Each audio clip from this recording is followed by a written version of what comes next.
Bonsoir à tous, bienvenue sur le plateau Equinox ce soir. Nous ne pouvions pas organiser la Coupe d'Afrique des Nations 2019 à cause de nous-mêmes.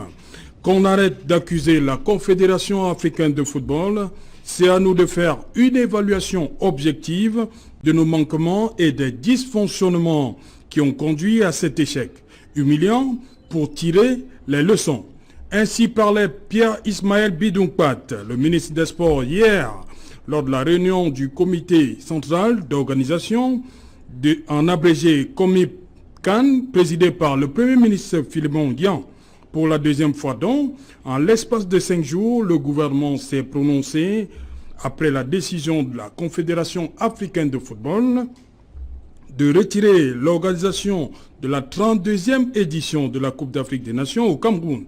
Et surtout, diront certains, après le coup de pied dans la fourmilière du vice-président de la CAF, Constant Omari Selemani. Pour lui, les membres du gouvernement en charge du dossier transmettaient de faux rapports au président de la République. La rencontre au sommet du 2 octobre dernier entre Paul Biya et Ahmad Ahmad avait pour seul point à l'ordre du jour transmettre l'état d'avancement réel des travaux, complètement aux antipodes des rapports que lui soumettaient ses proches collaborateurs. Retrait de la CAN au Cameroun, le gouvernement fait son mea culpa.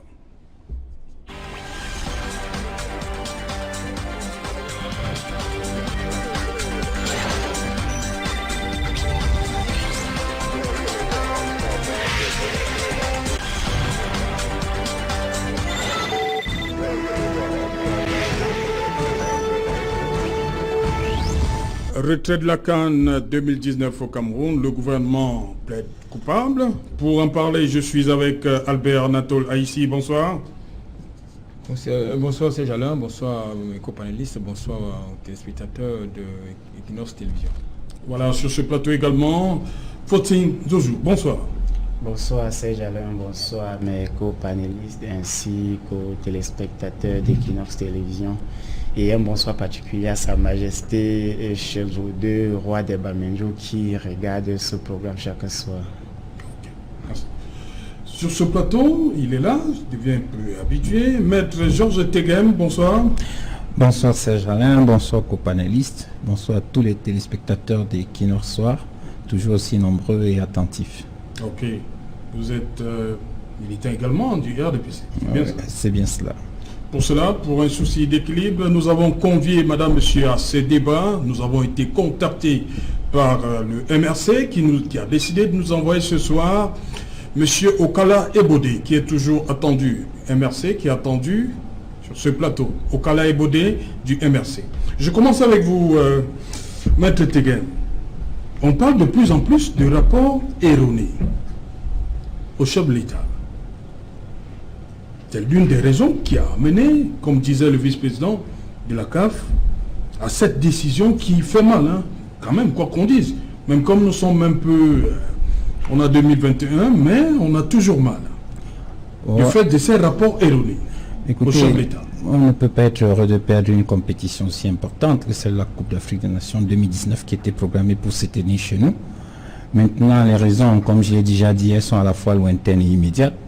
Quant aux raisons relatives au rapport qui serait adressé au chef de l'État, je vais me prononcer avec beaucoup de circonspection parce que nous savons une chose, c'est que dans une démocratie ou dans une république comme la nôtre, il y a des pouvoirs de hiérarchie. Et lorsque un collaborateur du chef de l'État lui envoie un rapport ou lui fait parvenir un rapport, il prend la peine quand même de s'arranger à ce que le rapport soit le plus proche de la réalité. Maintenant, ce monsieur qui s'exprime, je ne le connais pas trop, je ne sais pas s'il fait partie du gouvernement de la République, je suis un peu circonspect et je suis prudent. Parce que si, avec le temps, il s'avérait que les informations qu'il communiquait étaient exactes, je suis certain que le chef de l'État fera en sorte que les Camerounais le sachent. Il y a des institutions qui existent, qui fonctionnent, et le chef de l'État, lorsqu'il a été trompé par un de ses collaborateurs, il sait bien ce qu'il faut faire. En tout cas, nous sommes une démocratie et au Cameroun, le président de la République, toujours soucieux de la bonne marche des institutions, sait faire confiance à la justice. Et s'il y a des rapports erronés comme il y est indiqué, pas dans le rapport de ce monsieur, je pense que Monsieur le Président de la République saura le moment opportun prendre la décision qui s'impose. Ok, Albert Natola ici, on est de plus en plus d'accord que les décideurs ont fait mentir le chef d'État en amenant à déclarer que le Cameroun sera prêt le jour dit. Oui, ils ont été amenés véritablement à dire la vérité malgré eux. Parce que... Ils ont dit la vérité? À dire la vérité, c'est-à-dire à reconnaître, si vous voulez. À reconnaître... Non, nous sommes encore à l'étape d'avant. Nous ne sommes pas encore à la réunion d'hier. Oui, je veux dire que, bon, si nous devons rentrer quelques semaines en arrière, oui, nous avons suivi beaucoup de discours, notamment celui du ministre en charge de l'éducation physique et des sports, oui, des sports et de l'éducation physique, autant pour moi. Nous avons suivi le discours du ministre de la communication, et les deux ont rassuré les Camerounais de ce que, justement, les chantiers étaient véritablement en train d'avancer et que justement les infrastructures sportives hôtelières qui faisaient partie justement du projet de l'organisation de la CAN devaient être livrées le jeudi, pour reprendre, n'est-ce pas, les propos du chef de l'État qui a pris l'engagement, n'est-ce pas, devant les Camerounais, de pouvoir leur permettre de vibrer au rythme du football. Je pense que aujourd'hui, nous sommes malheureusement sommes rendus à l'évidence. L'évidence étant que sur le terrain, c'est vrai, les chantiers avancent, c'est vrai, il y a des choses qui ont été faites, mais c'est vrai qu'il y a eu des démarrages tardifs, parce qu'il faut le reconnaître, la CAN a été attribuée au Cameroun en 2014, et il a, en septembre 2014, très exactement, il a fallu pratiquement 2 ans, s'il vous plaît, pour qu'on puisse être à la recherche des adjudicataires qui avaient la responsabilité d'exécuter, n'est-ce pas, ce projet-là. Et quand on est à la recherche, quand vous prenez 2 ans pour rechercher les adjudicataires, c'est-à-dire les gens qui ont de l'expertise, vous prenez encore, vous ajoutez à cela n'est-ce pas, les procédures administratives pour l'attribution des marchés, ça pose un gros problème. Je prends un cas. Vous avez par exemple la société Yenegou qui a la responsabilité de construire le stade d'échappement, qui est en train de travailler pratiquement sur ses propres fonds. Ça veut dire que d'autres n'ont pas eu ces capacités de mobiliser de l'argent pour pouvoir travailler sur leur propre fonds. Et le chantier d'échappement est réalisé pratiquement à 80%. Ça veut dire que dans tous les cas, comme vous l'avez souligné tout à l'heure, la plupart des collaborateurs du chef de l'État lui ont dit n'importe quoi, mais ça ne dédonne pas pour autant le chef de l'État, parce que lorsque vous donnez les responsabilités à quelqu'un, que ce soit chez vous, vous prenez quand même, j'allais dire, vous devez prendre, n'est-ce pas, vous devez avoir le bon sens, de pouvoir contrôler, parce que la confiance n'exclut pas, n'est-ce pas, le contrôle. Donc, même à Yaoundé, je ne suis pas certain que le président de la République a eu à faire une descente au stade Olembe pour voir si, véritablement, les rapports qui lui remontaient étaient en phase avec la réalité sur le terrain. Je pense qu'aujourd'hui, peut-être nous allons évoquer cette question ce soir au cours du débat. Je pense qu'aujourd'hui, il n'est pas seulement question qu'on nous dise que oui, le Cameroun ne peut pas organiser cette CAN. Non, il n'est pas seulement question qu'on nous dise. Il faut qu'on fasse absolument un audit d'abord de l'argent qui a été débloqué. C'est quand même un peu plus de 1000 milliards de nos francs CFA et c'est l'argent du contribuable camerounais. Il faut d'abord qu'on fasse un audit de ce qui a été fait, de ce qui reste à faire, parce que... C'est ce que le ministre Moutazé demande. Il a demandé plutôt qu'on fasse un inventaire. Oui, moi, je demande l'audit. Oui. Parce que l'inventaire et l'audit, c'est pas la même chose. Oui, il faut qu'on fasse un audit de ce qui a été fait, parce qu'il faut le dire, une partie des financements dédiés à la construction ou la préparation de la CAN 2019 qui a été retirée au Cameroun a servi à des chantiers privés. Donc il est important que... Vous êtes sûr? J'en ai la certitude. Okay. Donc je pense que quand vous voyez à côté quelqu'un qui s'est fait attribuer le marché, je veux dire le village de la CAN, en totale violation des règles et de procédures en matière de passation de marché, je crois qu'il y a matière à demander justement un audit. Okay. Je crois que là, la justice doit être sur la brèche. Ok. Fautine, lorsque le ministre Bidjoumpa dit que l'on arrête d'accuser la CAF Il est sincère? C'est quoi? C'est la pression qui l'amène à dire ça? Il est plus que sincère parce que avant que la CAF ne rende son verdict, s'il faut le dire ainsi, nous qui avons pris la peine d'aller visiter ces chantiers, qui avons... Vous étiez où exactement? Moi, j'étais au stade de Japoma. Oui. J'ai dit plusieurs fois sur ce plateau, j'ai visité Olembe. Moi, j'ai visité les stades d'entraînement tels que Mbappé, Omnisport et autres parce que, en tant que patriote, sachant qu'une telle compétition, puisque j'ai eu l'habitude de participer... Visiter pour vous, c'est quoi? On vous a laissé, vous êtes entré sur site, et vous êtes passé moi, quand j'arrive au stade, de l'intérieur comme de l'extérieur, je peux pénétrer. Il n'y a aucun problème là à pénétrer. Mais il faudrait... C'est un chantier ouvert au public? C'est pas ouvert au public, c'est pas pour autant parce que c'est fermé que personne n'y a accès. Non, il faudrait, à un moment donné, qu'en tant que Camerounais, qu'on apprenne à se dire la vérité. Parce que celui qui fait plus de mal à ce pays, c'est celui-là qui découvre la vérité. Il ne dit pas, il préfère manipuler les mots jusqu'à ce qu'on soit dormi comme nous le sommes actuellement et que nous portons sur nous toute la honte du monde. Nous avons dit plusieurs fois sur ce plateau qu'il était important que nous-mêmes nous désistons de la CAN 2019 tout en disant nous ne pouvons pas parce que telle et telle chose ne sont pas prêtes, que nous allons demander à la CAF d'attribuer cette CAN à quelqu'un d'autre parce que nous n'étions pas prêts. Une compétition sportive, je l'ai dit sur ce plateau 1001 fois, n'est pas l'œuvre des stades de football.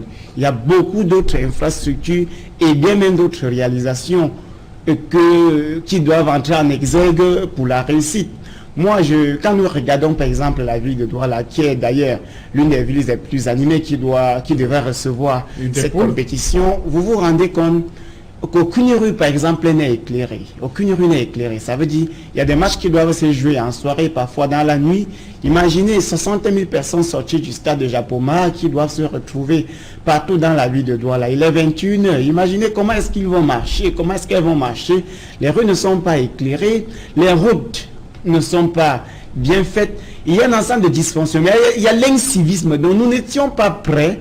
Et je pense que le gouvernement fait bien de plaider non coupable parce que c'est peut-être ma toute première de plaider coupable. C'est ma toute première fois dans l'histoire, en fait, depuis que je suis né dans ce pays, de voir le gouvernement camerounais dire ouvertement nous avons failli, regardons-nous en face et disons-nous la vérité. Je me dis peut-être que c'est un début de révolution sur le plan intellectuel et même sur le plan de l'honnêteté, dans la mesure où on a souvent l'habitude de toujours vouloir tirer sur les gens, d'appeler à la déstabilisation, à la manipulation. Même lorsque nous sommes face à la vérité, on dit telle personne veut déstabiliser le Cameroun, c'est un règlement de compte et les oiseaux de mauvais augure, vous devez manifester votre patriotisme. Il y a un ensemble de mots comme ça qu'on avait l'habitude d'utiliser pour berner le peuple. Et cette roubladise-là nous a conduit à la situation dans laquelle nous sommes aujourd'hui. Ça dit, le ministre de la Communication fait un communiqué pour rassurer les Camerounais que les chantiers sont en train d'être avancés et que la CAN doit se jouer alors qu'il y a un cahier de charges sur la table. Et si on allait sur la base de ce cahier de charges-là, on allait s'en rendre compte que nous n'étions pas prêts. Parce que même les stades qu'on dit être à 80%, qu'est-ce qu'un stade à 80%? Est-ce la pelouse? Est-ce les gradins? Est-ce les parkings? Est-ce l'éclairage aux alentours du stade? Est-ce les routes qui mènent au stade? Qu'est-ce qu'exactement un stade est prêt à 50%, à 80%? Et moi je dis que nous plaidons coupables, c'est bien, mais est-ce que nous avons véritablement tiré les leçons? Et pour revenir à ceux qui disent que le chef de l'État recevait des faux rapports, moi je suis réalisateur de formation et on nous a appris en réalisation que le réalisateur est comme un chef d'orchestre. Il peut ne pas maîtriser la guitare, mais il sait apprécier la mélodie. Il peut ne pas maîtriser le piano, mais il sait apprécier la mélodie du piano. Il peut ne pas maîtriser le cadrage, mais il connaît reconnaître une image bien cadrée. Il peut ne pas connaître le son, mais il sait écouter et détecter si le son est bien pris ou pas. Ça veut dire quoi? Ça veut dire que lorsque nous avons quand même pris sur nous, en tant que président de la République, la responsabilité, dit j'ai pris sur moi, nous serons prêts le jour dit. C'est un grand mot. Et ce mot a fait jaser, ce mot a garanti les Camerounais et a poussé un ensemble, je dirais, de militants, du moins de ceux qui sont beaucoup plus proches du gouvernement et qui pensent en fait qu'il faut aller sur la base des mots et de la foi pour organiser. Quand ils ont utilisé cette garantie du chef de l'État pour dire, vous allez voir le président Paul Biya, lorsqu'il décide de faire quelque chose, il fait. Aujourd'hui, voilà, il n'est pas allé, même à Olembe, le stade se situe à Yaoundé, dans la capitale, à quelques kilomètres quand même du palais de l'Unité. Le président n'est pas allé là-bas regarder l'état de l'avancement des travaux. Le ministre de la Communication n'est pas un ingénieur en génie civil ou du moins en travaux publics pour déterminer avec exactitude si les travaux avancent. Alors tous partaient sur la base des rapports que les techniciens envoyaient sur le terrain et ces rapports étaient faux. Mais ces rapports n'étaient pas aussi faux parce qu'il y avait un mauvais casting, parce qu'on a fait un mauvais casting. Ces rapports étaient faux parce que les personnes qui composaient cette équipe qui devrait organiser la CAN étaient de mauvaise foi et avaient trouvé l'opportunité de l'organisation de la CAN pour dire notre tour de manger est arrivé et comme les autres ont mangé à leur tour, nous allons manger à notre tour. C'est pour cette raison que la plupart des temps les marchés, vous avez vu certains marchés qui étaient attribués de gré à gré en violation de la loi et puis on allait là-dessus, on disait, nous allons organiser la CAN. Je pense qu'aujourd'hui, on donne quand même raison. Peut-être à nous qui avons failli subir même les coups de poing dans la rue lorsqu'on disait aux Camerounais, nous ne sommes pas prêts jusqu'au dernier jour où la CAF rend sa décision, nous disions, nous ne sommes pas prêts. Aujourd'hui, nous savons que nous ne sommes pas prêts. Il faudrait donc qu'on tire les conséquences et en tant que bons patriotes, qu'on prenne des bonnes décisions qui doivent nous conduire, pas seulement à nous préparer pour organiser la CAN 2021, parce qu'un pays qui veut se construire n'a pas besoin d'attendre les dates pour se mettre au travail. On se met au travail avec une CAN ou pas à la main et je pense que c'est ce que nous devons faire dès à présent parce que pour une première fois, nous avons plaidé coupable sans appeler à la déstabilisation, sans appeler à la manipulation. Voilà, M. Tegem, hier également, le ministre des Finances, Louis-Paul Moutazé, a demandé qu'on fasse un inventaire parce que pour lui, il y a eu un mélange indescriptible. L'inventaire des chantiers, parce qu'on mettait tout sur le dos, on disait au nom de la CAN. On lui demandait de payer ce qui, à son avis, ne relevait pas du cahier des charges.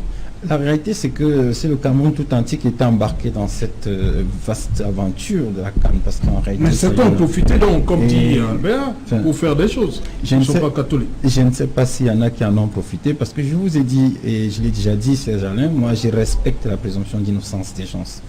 On ne peut pas, sur un plateau, dire que tel est responsable, tel est coupable. Non, non, non. Il y a des institutions qui sont établies pour établir les responsabilités. Des institutions qui existent pour établir les responsabilités. Par contre, ce que je voulais dire, et pour rejoindre un peu mon voisin de droite, c'est que lui, comme il a dit, comment sait-on que c'est prêt à 80%, à 90%, à 85%, à 50%? Le président de la République n'est pas technicien en travaux publics non plus, à ce que je sache. Donc, même si le président de la République avait été sur le terrain et que ces services spécialisés lui indiquaient qu'en réalité les travaux sont prêts à 80%, mais il ne croit qu'à ces services spécialisés, puisqu'il n'est pas spécialiste en toutes les matières. Donc même dans ses missions de contrôle, il peut bien entendu être trompé par certains collaborateurs. C'est une possibilité, mais qui n'est pas une certitude à partir du moment où il n'y a pas une décision judiciaire qui confirme ces affirmations. Bon, relativement à la position de monsieur le ministre des Finances, il a lu le cahier des charges, parce que je suis quand même surpris un peu par la teneur de ses propos. J'avoue qu'on a un cahier des charges. Quand on vous donne une CAN, on vous donne un délai de 6 ans, et avec le cahier des charges qui va avec. Au Cameroun, on a donné une CAN, on a donné un délai de 5 ans. C'est déjà là où ça commence. Parce que nous n'avons pas eu le délai nécessaire pour organiser la CAN. Et sur ce point, je pense que tout dépend des hommes. Si M. Issa Hayatou était président de la CAF, je crois que le Cameroun aurait organisé la CAN 2019. Ça, j'en suis presque certain.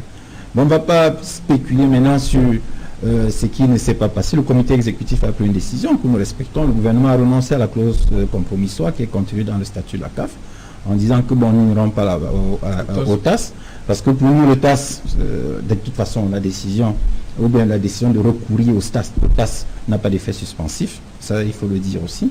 Et d'un autre côté, même en allant au TAS, on va seulement jeter de l'huile sur le feu et aggraver le climat de tension actuel entre la CAF et le Cameroun. Moi, je pense que c'est une décision sage.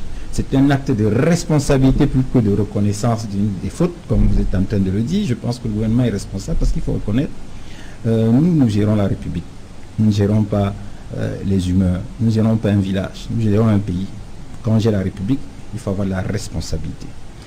La responsabilité n'exclut pas quelquefois des dérapages. Ça peut exister, mais on peut les contrôler. Il y a au Cameroun une série de structures qui contrôlent les dirigeants, ou alors une série de structures qui contrôlent les actes posés par ceux qui nous dirigent.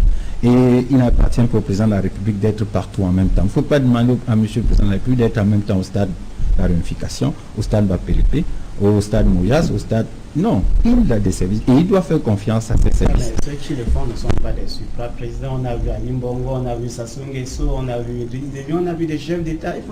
On a vu même dans des pays, des très grands pays qui ont de lourdes responsabilités sur le plan international. On a vu des chefs d'État aller intervenir après un incendie, après un accident grave. Il ne faudrait pas quand même qu'on fait comme si le chef d'État, lui n'est pas un handicapé, il n'est pas handicapé sur le plan physique. C'est un monsieur normal. Quitter du palais à l'autre stade demande parfois 30 à 45 minutes. Il ne faudrait pas quand même... Non. On ne peut pas être... Vous savez, il dit 30 minutes, c'est énorme. Vous dites que c'est énorme. Quand il faut aller à Garoua contrôler, je ne sais pas si c'est 30 minutes. Quand il faut aller à Bafoussam contrôler, j'en sais pas. Maître, on ne demande pas au président d'aller contrôler. C'est pas le contrôle. Vous demandez donc qu'il fasse quoi? Qu'il descende sur le terrain, s'assurer l'effectivité. Toucher du doigt les réalités. J'ai envie de vous dire une chose, Serge Alain. Il m'a même interrompu et puis il a parlé 2 heures. Il ne va pas contrôler le président de la République. Serge Alain, en 1987, je l'ai déjà dit sur ce plateau, le président de la République a dit: je souhaite que les ministres que je nomme soient plus que par le passé responsables.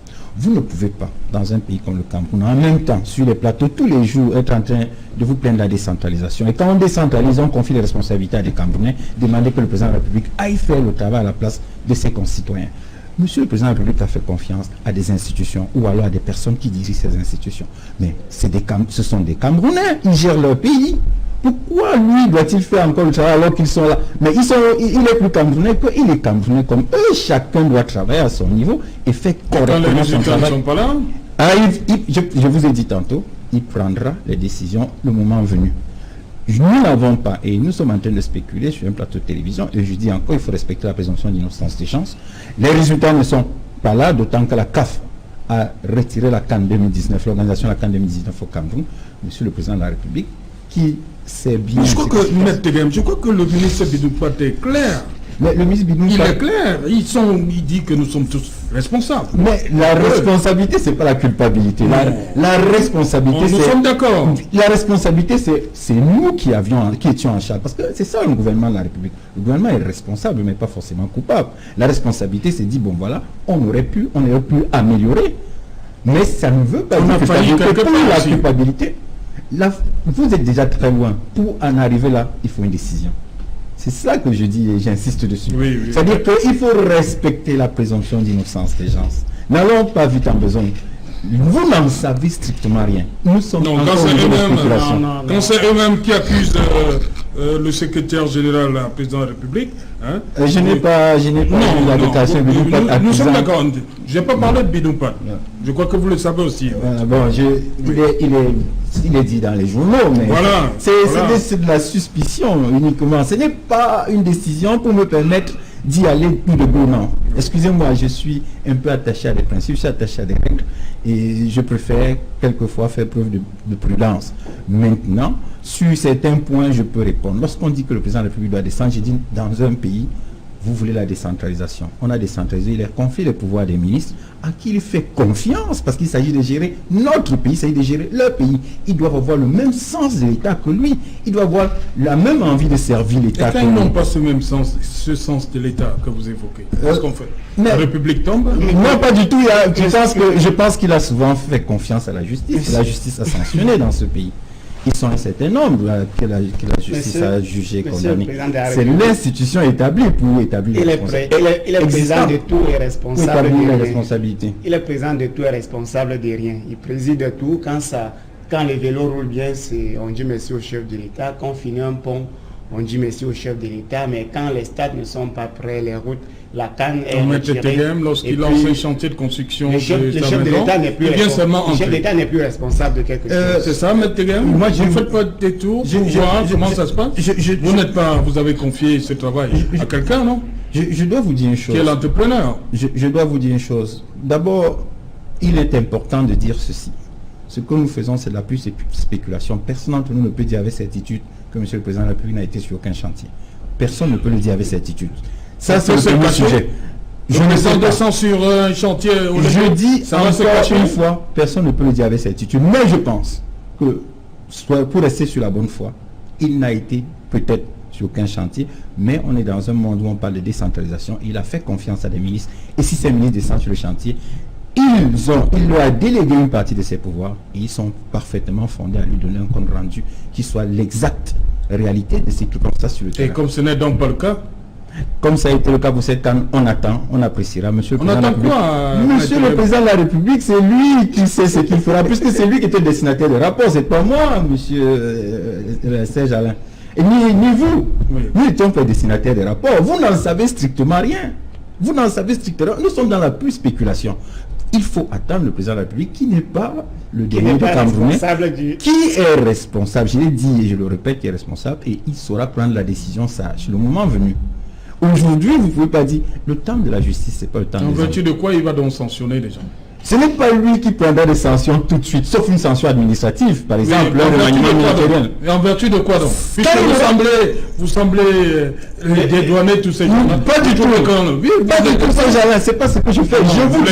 J'ai dit que vous n'étiez pas destinataire des rapports, ni vous, ni moi.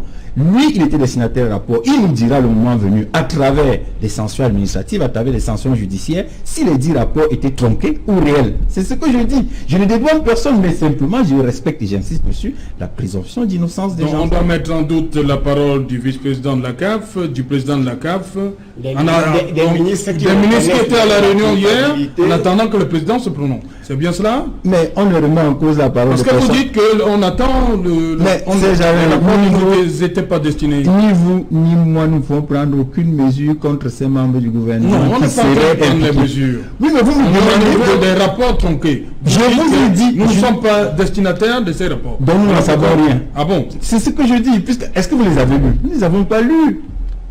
Oui. Nous ne les avons pas lus. Merci, maître. Albert Anatole? Je voudrais d'abord évacuer deux inexactitudes que Maître a essayé de relever sur ce plateau. Un scandale d'État comme celui-là, le bon sens aurait commandé une démission collective, même du gouvernement, quitte à refaire notre gouvernement. Le bon sens, dans une république normale, aurait également commandé qu'une enquête soit ouverte pour établir les responsabilités des uns et des autres. Vous ne pouvez pas me dire, il est inacceptable, comme me dit sur ce plateau, qu'il n'y a pas eu de dérapage dans la gestion de ce camp. D'abord parce qu'il y a eu plusieurs pôles de décision. Ouais. Il y a eu des pôles de décision et... C'est ce que le ministre Motazé dit. Voilà. Il y a eu plusieurs pôles de décision dans la gestion de l'organisation de cette camp. Et quand il y a plusieurs pôles de décision, ça laisse libre cours à tous les dérapages. Ça, il est important de le souligner. Je persiste à dire qu'il y a eu une profusion de délits d'initiés dans la gestion de la canne, de cette canne, de l'organisation de cette canne. Je vous le dis et j'assume ce qu'il dit sur ce plateau. Cela étant, je voudrais dire que tout à l'heure j'ai parlé de ce que la justice doit être sur la brèche. C'est important parce que on ne doit pas se contenter de faire un inventaire. Parce que le ministre des Finances est dans son rôle. Pourquoi? Parce que l'ordonnateur juge de l'opportunité d'une dépense et le trésorier, c'est-à-dire le receveur, c'est-à-dire le trésorier de la République qui est le ministre des Finances, doit juger de la régularité de la dépense. Il est dans son rôle. Maintenant, s'il a eu à dégager des financements pour des projets qui n'étaient pas intégrés dans le cahier des charges de la CAN, c'était sa responsabilité. Je pense donc... Non, il dit justement qu'il a constaté, on a constaté qu'on lui demande de payer des prestations qui ne sont pas exigées par le cahier des charges. Ça, c'est bon, le ministre... Ok, ça veut donc dire que si on lui demande de payer une prestation, cela signifie qu'il y a eu... Cette prestation a été réalisée et qui ne figure pas automatiquement dans le cahier des charges de la CAN. Pourquoi est-ce qu'on privilégie des projets qui ne sont pas dans le cahier des charges de la CAN? Parce qu'on voudrait disperser de l'argent, on voudrait détourner de l'argent. Écoutez, il est si important de préciser que lorsque vous attribuez un marché, par exemple, le marché, n'est-ce pas, du système électrique du stade de Mpandena, du stade municipal de Yaoundé, à quelqu'un qui n'a aucune expertise en la matière, mais qui est payé sur rubis sur ongle sans avoir véritablement fait son travail, et que par la suite, quand on constate, n'est-ce pas, qu'il y a eu, que le premier prestataire, entre guillemets, n'a pas pu faire ce travail normalement, on fait appel à quelqu'un qui a de l'expertise, qui vient en fait faire les corrections du travail de l'ordre et qui n'est pas payé. Nous rentrons là dans ce que j'ai appelé tout à l'heure une profusion de délits d'initiés, parce que je prends le cas du chantier qui a été attribué à M. Ben Modo de plein pot. Alors, est-ce qu'il y a de l'expertise? Il n'en a pas. Il n'a pas de l'expertise en matière de construction des infrastructures, que ce soit hôtelières ou sportives. Et qu'est-ce qu'il fait là-bas? Ce qu'il fait, c'est qu'il n'est plus. Il a jonglé comme il pouvait jongler avec des manœuvres, parce qu'au départ, c'est pour ça que la grogne est venue de ce côté-là. Pourquoi? Parce qu'au départ, on vous recrute comme étant charpentier, chaudronnier, ou alors, je ne sais pas quoi.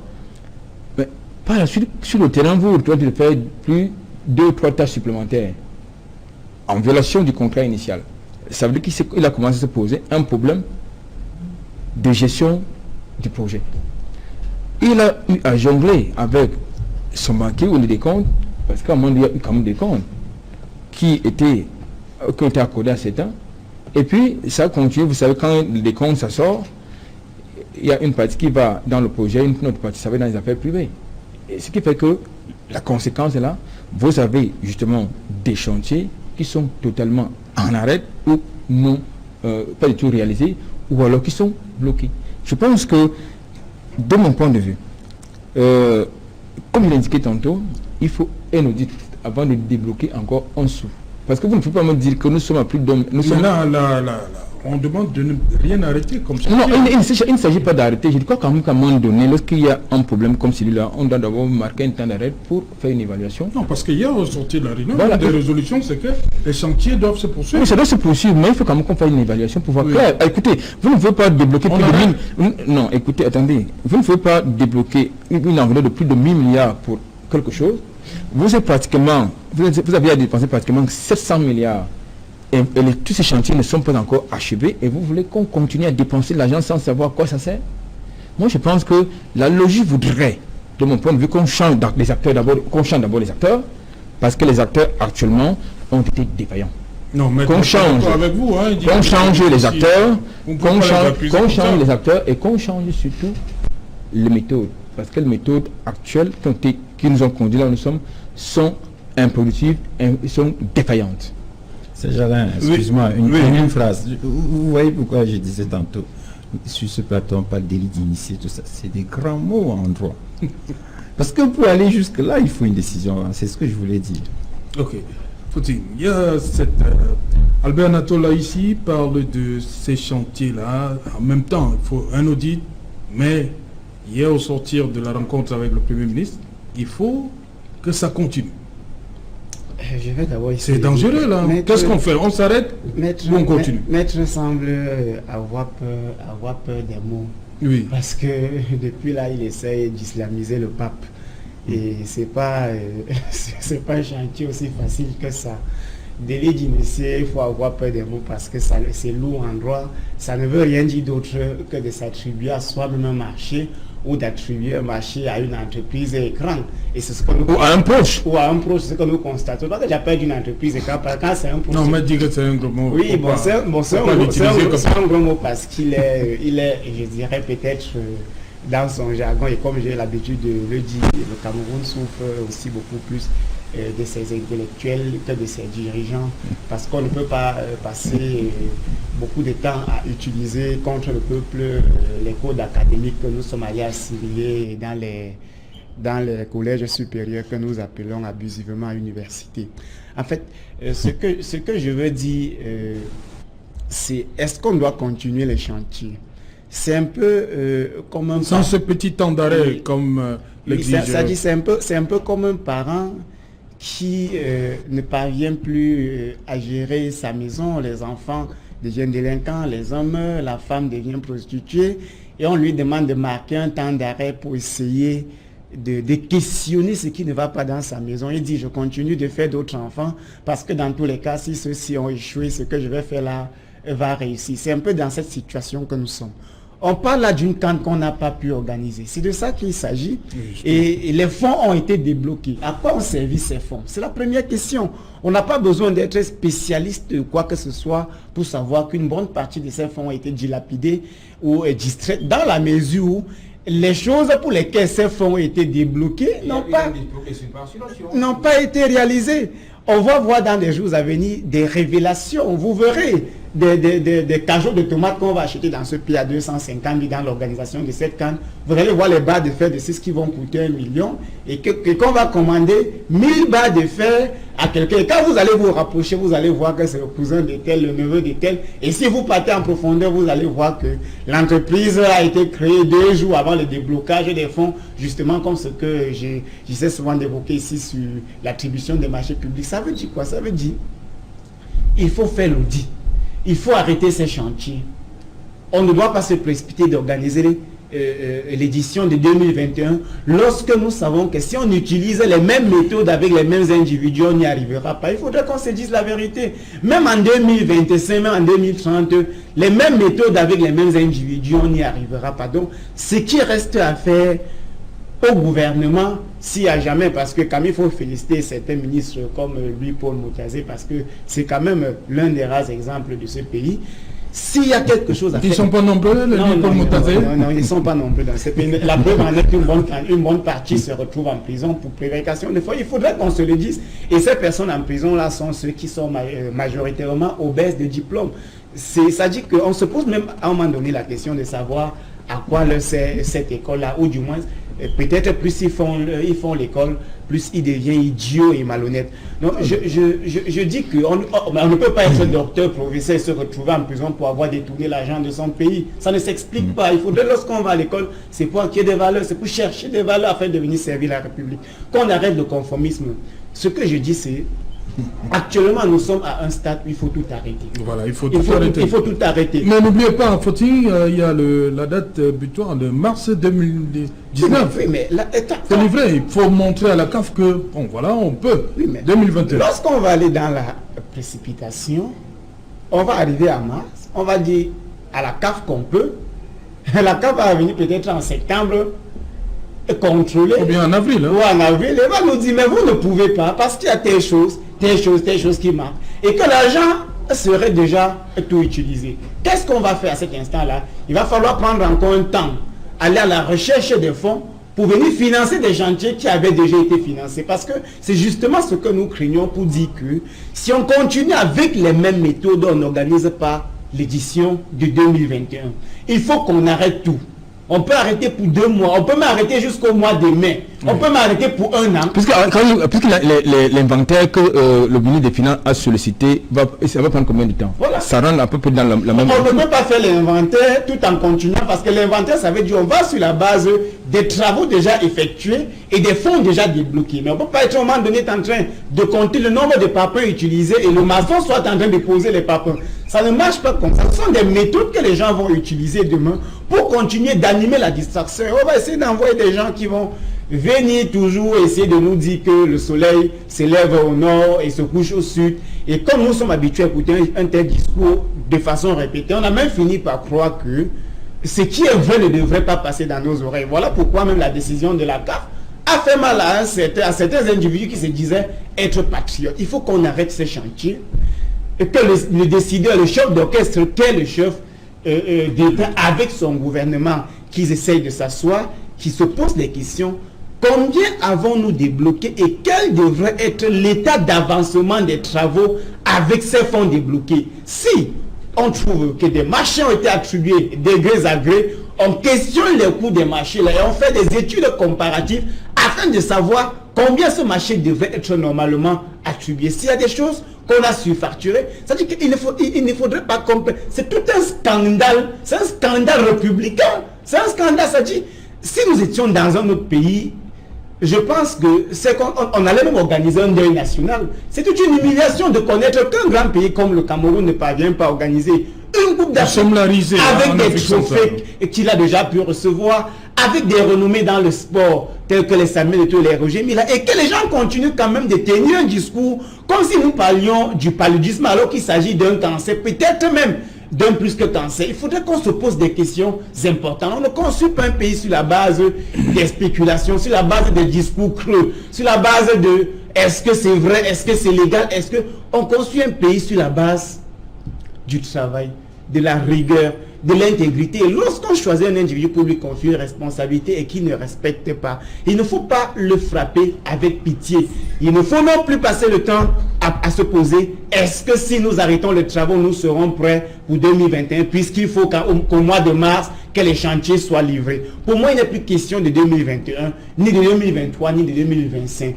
Il est question de savoir est-ce que nous voulons construire notre pays. Mais, parce que la façon dont on tient le discours maintenant, c'est comme si le Cameroun devrait se lever et se mettre sur la construction de ces infrastructures lorsqu'une compétition sportive lui est attribuée. Donc c'est comme si c'est la CAN qui doit venir motiver notre développement. Peut-être également pour parler de l'économie, il va falloir qu'on nous remette l'organisation du Forum mondial de l'économie pour que nous améliorons notre économie. Peut-être pour parler de l'éducation, il va falloir qu'on nous attribue l'organisation. De quoi ça dit? Il faudra à un moment donné qu'on se pose la question, surtout les vraies questions. Comment est-ce que nous pensons le Cameroun? Qu'est-ce qu'il faut pour que le Cameroun continue d'être respecté? Et pour ce faire, il faut éviter la précipitation à des buts politiciens. Quelle organisation de cette CAN? Il faut s'asseoir et bâtir le pays. Au lieu de dire, nous pourrons pour 2023, lorsque 2019 nous a déjà été enlevé parce que nous n'avons pas 2021. 21. Est-ce qu'en courant de cette façon-là, on va organiser 2021? Si on avait dit à quelqu'un en 2014 que nous ne pouvions pas être prêts d'organiser la CAN 2019, qui aurait cru? Lorsque nous avons dit sur ce plateau, il y a 2 mois, 3 mois, qu'on n'était pas prêts, qui a cru? Les gens nous ont dit, non, vous n'êtes pas des patriotes, vous salissez l'image du pays, vous n'aimez pas votre pays, il faut être positif. Mais on ne construit pas un pays avec la foi. On ne construit pas un pays avec la croyance, avec les miracles. On construit un pays avec la science et la technique. Et la science demande un minimum d'intégrité, d'honnêteté, de cohérence. La science demande qu'on soit rationnel. Et la rationalité ici, ce que nous avons failli, nous devons faire l'audit de ce que nous avons déjà fait jusqu'à présent.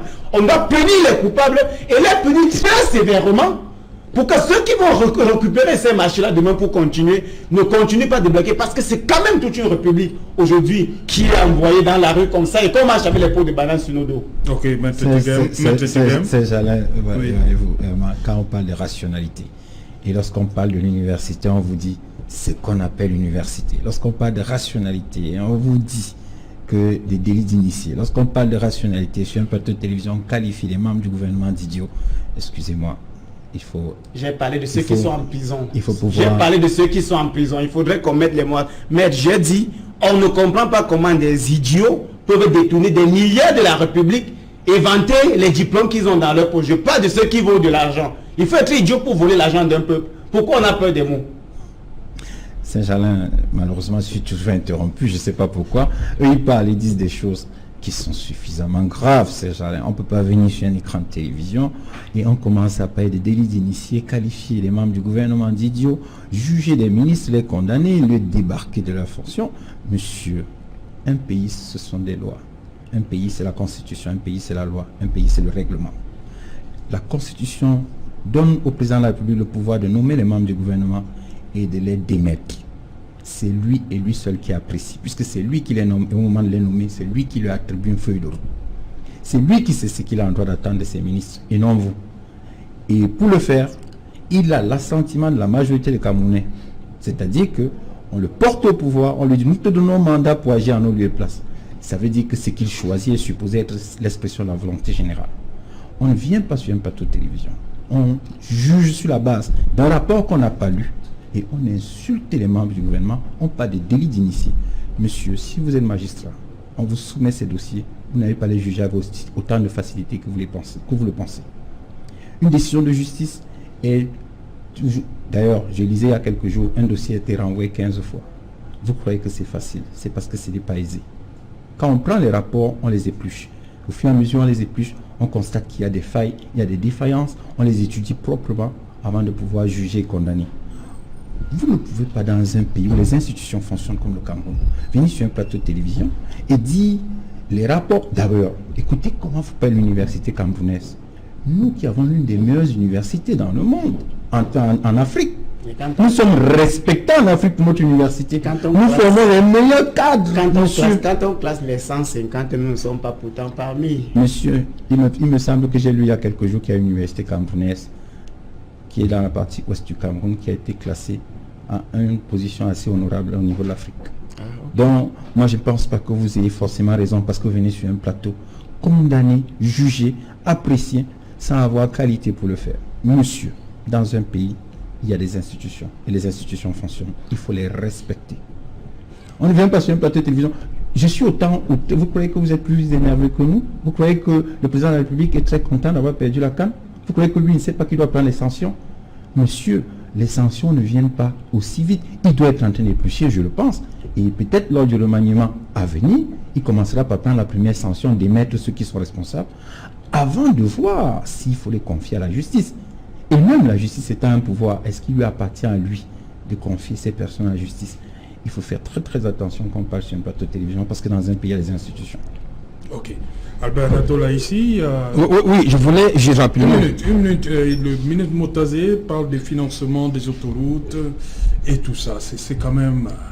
C'est ahurissant. La construction des hôpitaux, on a mis tout ça dans le... Et ça ne fait pas partie justement du cas des charges.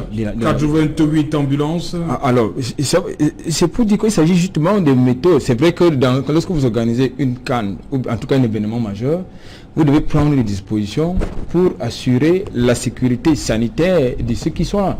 La preuve que lorsqu'il y a un grand événement dans une ville quelconque, il y a les ambulances à côté, c'est pour parer à toute éventualité. Mais je suis désolé, je vais encore décevoir maître.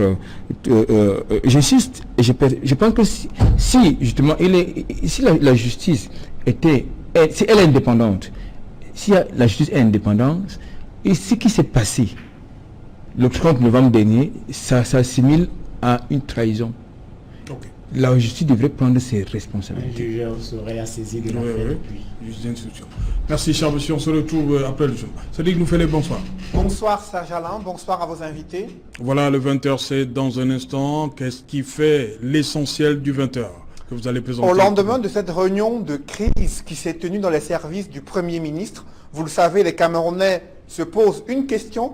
Ce gouvernement va-t-il démissionner ou sera-t-il à l'objet d'un remaniement ministériel à venir? La question se pose au moment où le gouvernement a reconnu sa responsabilité dans le retrait de l'organisation de la CAN 2019 au Cameroun. Et malgré ce scandale, vous écouterez l'un des membres du comité de pilotage de cette CAN. Il compte, ces membres du gouvernement, poursuivre les travaux et continuer d'engager des négociations pour l'édition 2021 de la CAN. Pourtant, d'aucuns estiment, et vous les écouterez également cela, des experts qui estiment qu'il faut changer les hommes, prendre en compte les compétences et la probité morale. Nous évoquerons tous les regards tournés vers le palais de l'unité, là où se trouve le chef de l'État. Quel sera son premier gouvernement du septennat des grandes opportunités? Le président de la République, fidèle à ses habitudes, multiplie les audiences et aujourd'hui il a reçu l'ambassadeur de France au Cameroun. Durant 3 heures d'échange, ils ont évoqué la question de la crise anglophone. Nous vous en donnerons la teneur des échanges entre Paul Biya et Gilles Thibault dans le journal de 20h. Serge Alain. Voilà, madame, monsieur, développement de tous ces titres, c'est dans le 20h de Sadiq Noufele. Quant à moi, je vous retrouve tout de suite après, toujours en compagnie de nos 3 débatteurs pour le débrief. Deuxième partie, et qui n'en soit. Tout de suite, la pause de journal.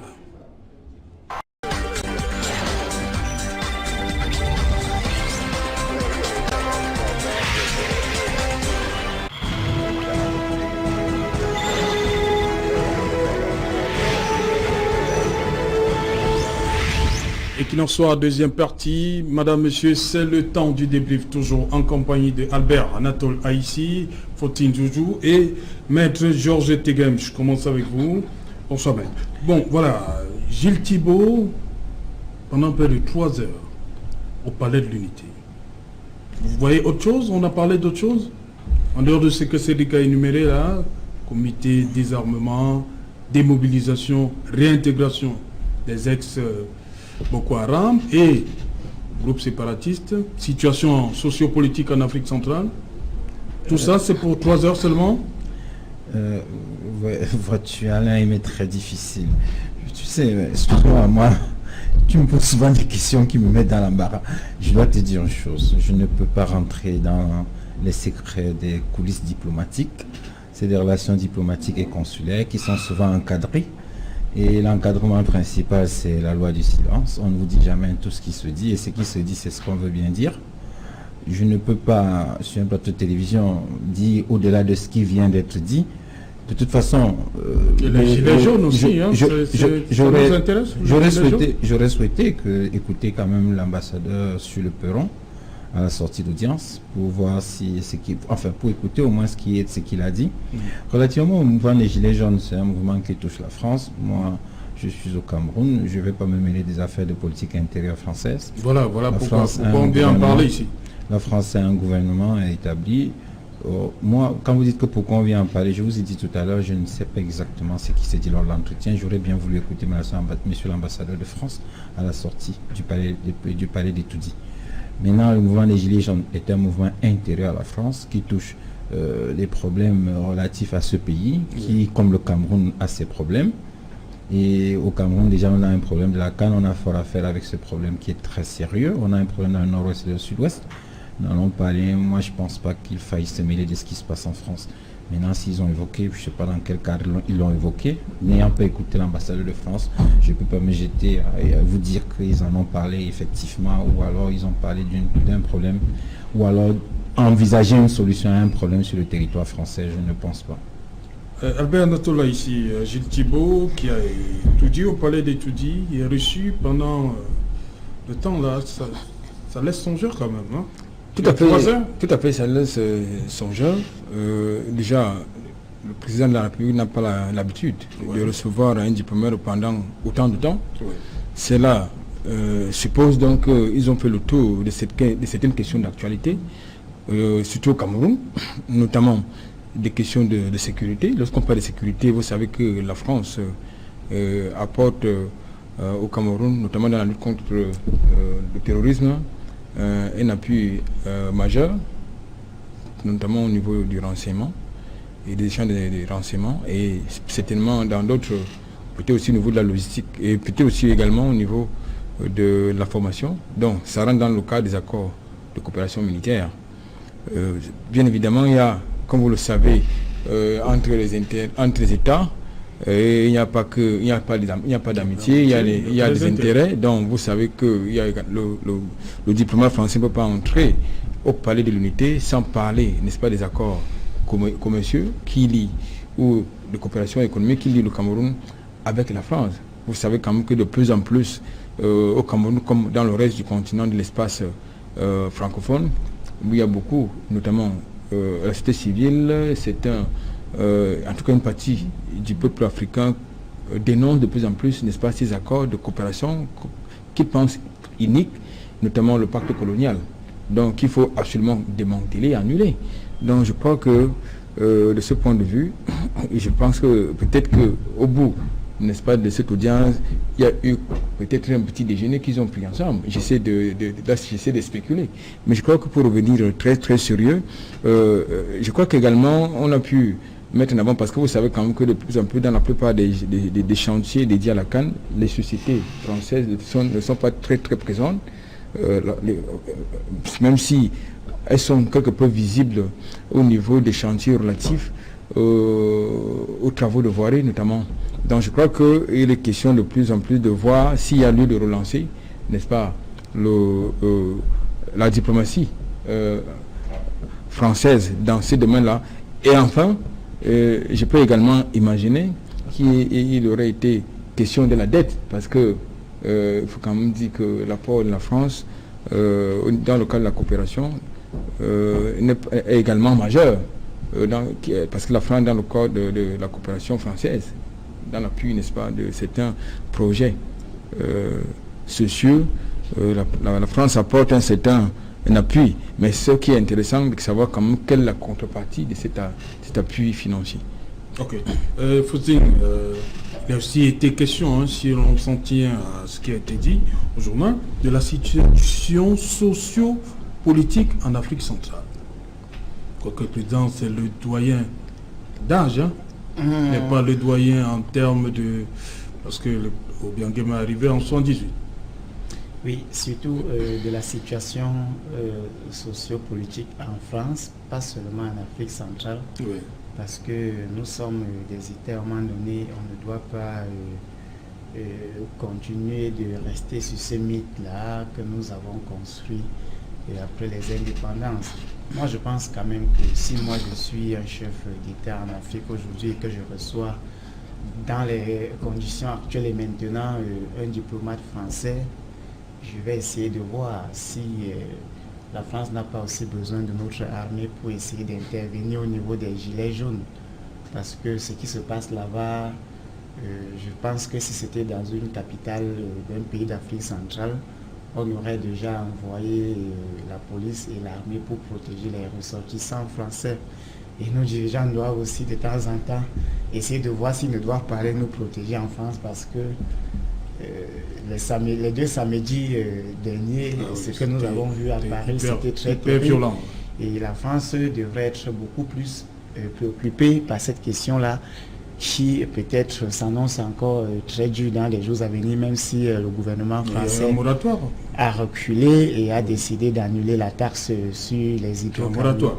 Bon, le moratoire même, je pense, a aussi été annulé parce qu'ils disent aucune taxe ne peut aller au-delà, je dirais, de la sécurité ou de la paix nationale. Bon, maintenant, parlant de la situation sécuritaire dans la sous-région, ce sont des relations diplomatiques. Nous savons que ce qui les lie le plus n'est ni la sécurité, ni la situation sociopolitique, mais beaucoup plus l'économie. Et quand on parle d'économie, on sait pertinemment que parmi les investissements en fait, de ces dernières années, la France avait perdu beaucoup de marchés, mais quand même le projet Nachtigal est revenu sur la table avec un contrat de 35 ans. Et cela revient rejoindre ce que Albert Anatole. Le frère Albert Anatole disait, il y a une société civile africaine actuellement qui pense que l'Afrique doit rompre avec un ensemble d'accords coloniaux qui, selon eux, contribuent du moins à la spoliation économique de l'Afrique et même viennent empiéter notre souveraineté. Et ce sont des questions comme ça que nous aimerons que dans les jours à venir, nos chefs d'État essaient de discuter avec les diplomates au lieu de toujours croire que non, nous sommes les seuls à avoir des problèmes. Non, le Cameroun a ses problèmes, la France a ses problèmes, chaque pays a ses problèmes. Et lorsqu'on se rencontre pour parler des problèmes, on doit parler des nôtres et aussi des leurs, parce que je pense que s'il faut parler en termes des deux, nous pouvons le faire de façon mutuelle.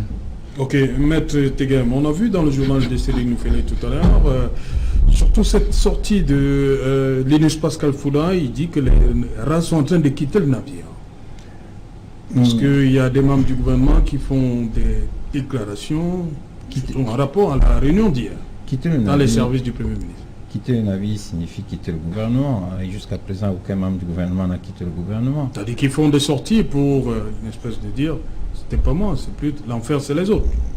Moi, je n'ai pas suivi un membre du gouvernement qui essaye de dire que l'enfer, c'est les autres. Vous avez repris tout à l'heure la déclaration du ministre Bidou. Il me semble qu'il a indiqué, du ministre des Sports, il a indiqué que c'est une responsabilité collective. Oui. Et vous avez également parlé du ministre Moutazi, qui lui parlait en termes de que devons-nous faire, faisons un inventaire. Donc moi je pense que tous sont dans le domaine de la responsabilité plutôt que de démission. Parce que quand il dit quitter le navire, bon, je pense que c'est une analyse qu'il fait à titre personnel. Quitter le navire, pour moi, quand on est membre du gouvernement, c'est démissionner, parce qu'un membre du gouvernement, ou ça ferme, ou ça démissionne. Jean-Pierre Chevènement. Jusqu'à présent, personne n'a quitté le navire, ils sont tous là, et attendant, parce que, il faut le dire, aucun d'entre eux, aucun membre du gouvernement, aucun membre du gouvernement ne sait, ou alors, chacun d'entre eux sait pourquoi il a été nommé, mais personne ne peut s'auto-sanctionner, sauf en quittant le navire. C'est le président de la République qui sait, au niveau en tout cas qui était le destinataire des rapports dont vous parliez, qui peut nous dire à un moment qui était responsable de quoi à travers un mouvement dans le gouvernement. Il procédera certainement aux sanctions qui sont d'abord les sanctions administratives. Et si il écoute mes voisins qui évoquent les délits d'initiés, les grands mots, On verra s'il va saisir l'institution établie pour nous dire s'il y a des initiés. En tout cas, pour l'instant, je crois qu'ils sont encore présumés innocents et qu'ils soient tranquilles et qu'ils continuent à travailler en toute sérénité. Parce qu'ils sont quand même aux plus hautes fonctions, ils servent l'État. L'État a besoin d'eux, qu'ils continuent à servir. Et celui qui doit se prononcer se prononcera le moment venu. Albert Natola, ici, on a vu le chantier de Lembe, il tourne. Hein? Oui, Malgré les demandes, vous dites qu'il faut arrêter, il faut d'abord tout arrêter. je pense que Une petite pause, un petit temps mort. je ne suis pas le seul Camerounais certainement à le penser qu'il Sur faut ce plateau, d'abord... vous êtes deux, hein, il y a Fauti Oui, aussi. voilà. Donc si nous constituons déjà une majorité autour de cette table, ça veut dire que la plupart des téléspectateurs qui nous regardent, Oui. qui sont des contribuables, Oui. parce que tout à l'heure je l'ai indiqué sur ce plateau, à savoir que c'est quand même plus de 1000 milliards qui ont été engagés et c'est l'argent des contribuables. Et même si c'est pas l'argent, même si dans cette enveloppe, il y a eu quelques prêts qui ont été contractés à gauche et à droite, c'est le contribuable camerounais qui va payer la note. Donc je pense qu'il est de la responsabilité du gouvernement de pouvoir d'abord rendre compte aux contribuables, au peuple camerounais qui a élu le président de la République, puisque c'est lui qui est redevable vis-à-vis du peuple camerounais qui l'a élu. Mais non, il va faire de ce qu'il veut de ses ministres, mais il doit dire aux Camerounais ce qui s'est passé, pourquoi le peuple camerounais n'a pas eu sa canne, puisqu'il a pris l'engagement qu'il allait donner cette canne au peuple camerounais, sauf si c'était une canne politique et non sportive. Cela étant, je voudrais dire que moi, c'est mon point de vue, et je crois que beaucoup de Camerounais le partagent, il faut qu'on essaie de marquer une halte pour faire un audit.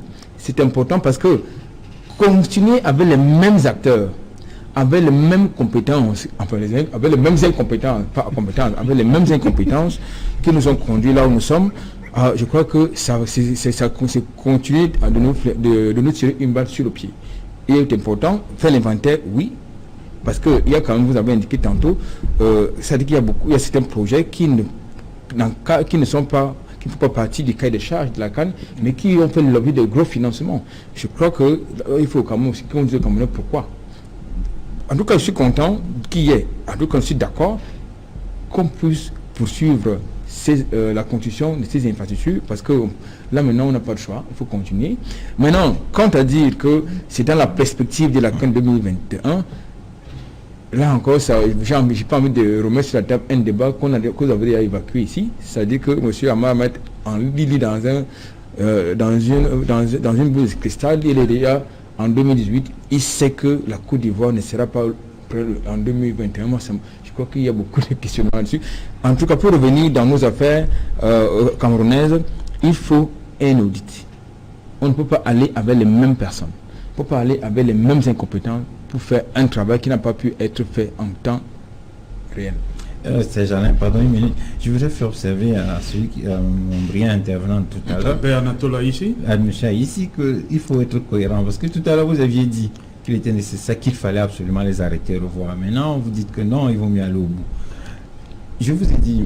je suis cohérent. Je ne veux pas me redire, mais permettez-moi, je ne veux pas me redire. J'ai dit ce que j'ai dit, ça dit que normalement, il s'agit d'une trahison. Si vous voulez que je reprenne mon propos, c'est une trahison qui mérite une démission et bien évidemment des enquêtes judiciaires, éventuellement avec les interpellations pour établir les responsabilités des uns et des autres. Vous aviez dit tantôt qu'il fallait d'abord arrêter et faire un audit. C'est ce que vous aviez dit. Maintenant, vous pensez je l'ai redit. Et vous êtes obligé de revenir sur votre position. Monsieur Haïssi, excusez-moi, moi je pense que je suis mal placé pour faire la leçon, mais je sais une chose, c'est que quand on veut s'exprimer lorsqu'il s'agit de son pays ou alors d'un événement, il faut toujours prendre un peu de temps avant de s'exprimer. Je vous ai dit, lorsqu'il y a une situation, il faut regarder avec un peu de recul. Ce n'est pas bien, ce n'était pas une bonne nouvelle que le Cameroun ait perdu sa CAN. Ça c'est certain. Maintenant, établir les responsabilités aujourd'hui, je pense que c'est prématuré. Je vais poursuivre sur la situation. Il faut combien de temps, maître Excusez-moi, je vous ai dit, déjà, sur le plan administratif, il n'y a que le destinataire des rapports qui sait qui lui a dit quoi et qui sait qui est responsable. Et c'est lui qui prend le temps qu'il faut. Puisqu'il a le pouvoir, il est l'unique détenteur du pouvoir constitutionnel nommé qu'il veut et quand il veut. C'est lui. Et deuxièmement, sur le plan des responsabilités, pour la responsabilité sur le plan juridique ou alors sur le plan pénal, c'est encore une institution établie qui est chargée de vérifier et de dire que tel est responsable et coupable. Maintenant, sur la préparation de la CAN ou de toute autre compétition, je voulais dire qu'il y a quelques années, le Nigeria avait organisé une Coupe du Monde, je pense.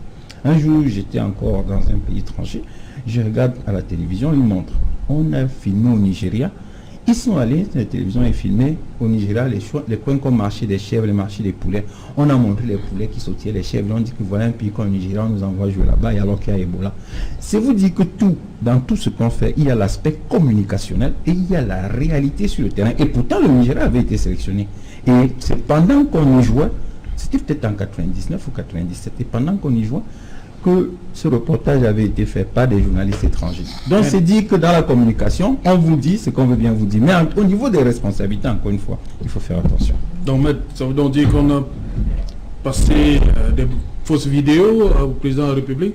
Ahmad Ahmad et son équipe sont venus avec des vidéos qui n'avaient rien à voir avec l'état d'avancement des travaux. C'est Jalin, je t'ai dit, moi je suis RDPC et il y a un souci de cohérence dans ce que je dis. Oui. Je dois redire ce que je dis depuis. Il n'est pas question aujourd'hui, pour moi, de jeter de l'huile au feu et d'aggraver le climat de tension avec la CAF. Non, on ne parle pas de la CAF. Si vous me demandez cela, que je vous dise oui, ça veut dire que si... Parce que vous dites que tout c'est dans la communication. Quand je dis tout c'est dans la communication, les images qui n'étaient pas... Ce que je vais indiquer, les images réelles des stades d'état d'avancement des travaux. Ce que je vais indiquer par là, c'est que tout est dans la communication en ce que même, je le redis, si Issa Hayatou avait été président de la CAF, le Cameroun aurait organisé la CAN 2019 dans les conditions actuelles. Je dis dans les conditions actuelles, puisqu'en 2016, on a organisé une CAN. Alors que, en termes d'infrastructure, en termes d'électricité, d'énergie, comme on disait, oui, je vais pas aller au bout de mon raisonnement. Oui. Donc, en 2016, non, par rapport aux infrastructures, sur le plan infrastructurel, parce qu'on dit qu'on n'est pas prêt, il a parlé tout à l'heure du déficit énergétique. En 2016, le déficit énergétique était encore plus grave qu'aujourd'hui. Il a parlé du déficit sur le plan routier. En 2016, mais rappelez-vous, le pont sur le Vouri ne passait pas aussi bien qu'aujourd'hui, et pourtant il y avait un pour la limber. Donc, tout est dans la communication, tout est dans la présentation des choses, mais moi, je suis RDPC, et je n'entends pas sur ce plateau aller contre la position du gouvernement. Le Premier ministre l'a dit, le gouvernement a dit, pas question de faire jouer la clause compromissoire contenue dans les statuts de la CAF pour aller au TAS. Nous n'allons pas jeter de l'huile au feu, nous n'allons pas aggraver le climat de tension avec la CAN, nous préférons travailler en collaboration avec la CAN pour préparer celle de 2021 qui a été annoncée pour notre pays. Et j'ajoute pour terminer, pour être tout à fait complet sur la question, que vous observerez que l'actuel président de la CAF a déjà indiqué que la Côte d'Ivoire ne sera pas prête en 2021. C'est vous dire que tout est dans la communication, tout est dans la présentation des choses, tout est dans la volonté des personnes qui dirigent les institutions. Il faut souvent faire très très attention lorsqu'on s'exprime. Footing, dites-moi, le Premier ministre a justement demandé qu'il y ait une espèce de cessez-le-feu avec la CAF et surtout son président. Quelqu'un pour qui vous avez de l'estime, Ahmad Ahmad. Il a fait beaucoup de bien aux Camerounais. Oui, mais moi je dis que Ahmad Ahmad pour moi est un véritable patriote, c'est même un panafricaniste. C'est quelqu'un qui aimerait que l'Afrique qu'on présente à l'international soit une Afrique quand même qui porte des valeurs, une Afrique digne, une Afrique qui du moins se ressemble à une Afrique du 21e siècle. Pour rappeler, j'ai dit sur ce plateau qu'il y a un ensemble de choses qu'un pays ne devrait pas présenter aux étrangers. Nous avons nos tares à l'intérieur du Cameroun. Nous devons travailler davantage pour les évacuer avant de faire venir les gens pour qu'ils viennent quand même nous regarder. J'avais dit, c'était tout sur ce plateau, que c'est l'image de notre pays. Peut-être l'estime que l'Afrique a du Cameroun aujourd'hui, peut-être date de l'ancienne Coupe d'Afrique qu'on a organisée dans les années 72. Oui. Peut-être c'est l'image du Cameroun de cette époque-là que les gens continuent de porter pour nous respecter. Bon, maintenant, plusieurs années sont passées, il ne faudrait pas qu'on fasse venir les gens pour leur montrer des nids de poules en plein ville, des feux de signalisation qui ne marchent pas, l'obscurité dans les enceintes de l'aéroport, des routes, des routes en fait quasi inexistantes. Ce sont nos tares. Nous devons les assumer, travailler pour les améliorer d'abord avant de faire venir les gens. Moi, pour moi, il n'y a pas en fait un problème lorsqu'un parent reconnaît, parce que la meilleure façon de soigner une maladie, c'est d'admettre qu'on est malade. Et à chaque fois que nous refusons que nous sommes malades, il sera très difficile, quel que soit le médicament qu'on essaie d'administrer de façon frauduleuse, de façon, je dirais... Et là, le gouvernement reconnaît que nous sommes oui, malades. Le gouvernement vient de reconnaître que nous sommes malades et c'est un pas.